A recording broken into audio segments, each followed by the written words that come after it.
Welcome to Africa and Beyond Television Network, where we bring you the most relevant and timely news from all corners of the continent. Our mission is to showcase the diversity, beauty, and strength of Africa, and to provide a platform for African voices to be heard. Right. I think vana veZimbabwe munotofana kuti munamate kuti Mwari azokuringai kuti murarame zvakanaka, because handi muri kuona zviri kuitika izvi kuti nanawo pavese vakuprindisa maT-shirt hanzi hatingatorerwe chinhu ichi nemukadzi wavo Mnangagwa. Zuro ndizuro uyo Mabel chinomona akaprindisawo ake maT-shirt achiti hazviri nani ndini ndiite vice president, nekuti vari kuziva kuti ED ada kusiyira mukadzi wake. Zvaari kudada kuti kana achinge ati tonge makore achinge ati fambe obva azotonga osira mukadzi wake. Apo inenge one party state kwaanenge akuzvipikisa ndiani. Ada kuvharira zvokuti akaita one party state iye ndiye anenge akutonga ari kuda kusira mukadzi wake. Saka hapana kumira zvakanaka. Handi maona maT-shirt apiswa maT-shirt aya ndaopa. Ndakambokutaurirai audio yandakaisa last year paya muna October. Ndichitaura kuti opa uyu haasi right. Handi mazvona. Zvinoona hamusisina rugare muZANU-PF umu. Yabata mupfupi bata murefu.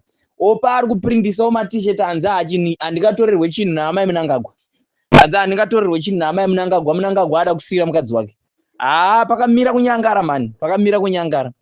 Zvino ako kanonzi Patra kamukadzi keku-Young Women for ED kakadzingwa namavetere nenyaya dzekuba, kadzingwa kudaro. Zvino kakazoenda kuna Masimirembwa kakati ini ndini ndinogona kumobiliza chaizvo zvikuru, ndinogona kumobiliza vanhu vanosvereredza vachiwenga general. Saka iwo Masimirembwa kwakusumudza foni, zvino kwakufonera Tatenda Mavetere kuti mudzore izvezviso ku-Young Women for ED, mudzore izvezviso. Saka oye Tatenda kwakuchimudzora. Saka izvapiwa mari akuenda kunomobiliza vanhu ivavo vari kuti varida kuenda kunosvereredza general mangwana. Zvino nyika ingatongwe nevanhu vanenge vachiita zvinhu zvisina basa zvemaumbwa akadai so. Hazvisiri izvo zvinotonga nyika izvozvo. Nyika inotongwa nediscipline. Handi mazvona. Ndo vatungamiri vataiti isu hatisi kuzombofa takafarira vatungamiri vanenge ana Masimirembwa. Masimirembwa anotuma kanonzi Patrako kuti kaende kuHare South uko kunoorganiza makombi 16 ekuti vanhu vauye vasvereredze general. Kahuro zvako kanonzi Patra kahurako. Hakana kana vanhu vanokateera. Izvi zvinhu zvamuri kuita siyanai nazvezvi. Munobata moto mumwe usina kumira zvakanaka. Isu tiri kuda Zimbabwe ine dignity, Zimbabwe ine respect. Kwete kuda kuita zvinhu zvokuti munosvereredza general, vice acting president nenzira yekuti mimune wenyu muri kuda kuti iye ndiye anofanira kutonga kusvika madhonga amera nyanga osira mukadzi wake. Hazvisi kuzofa zvakaitika izvozvo. Hazvisi kuzofa zvakaitika. Ingotirai muone izvo zvokusvereredza general, vamwe vanoenda mangwana munoenda right. Kwa ina handikutaurire zvinhu zvisingaitika, indotokutaurira zvinhu zvinoitika. Haikona paya ndakambokutaurira ndakati Masimirembwa hokoyo.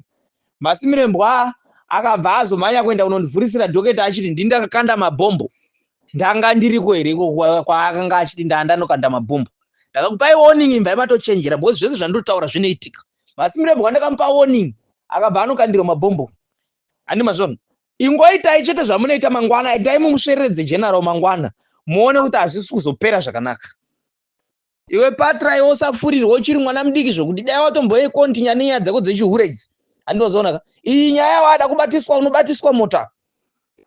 We welcome you to Africa and Beyond Television Network, where we celebrate the past, present, and future of Africa. We invite you to join us in this journey of discovery and to help shape the narrative of our continent. Together, we can create a brighter future for Africa and beyond.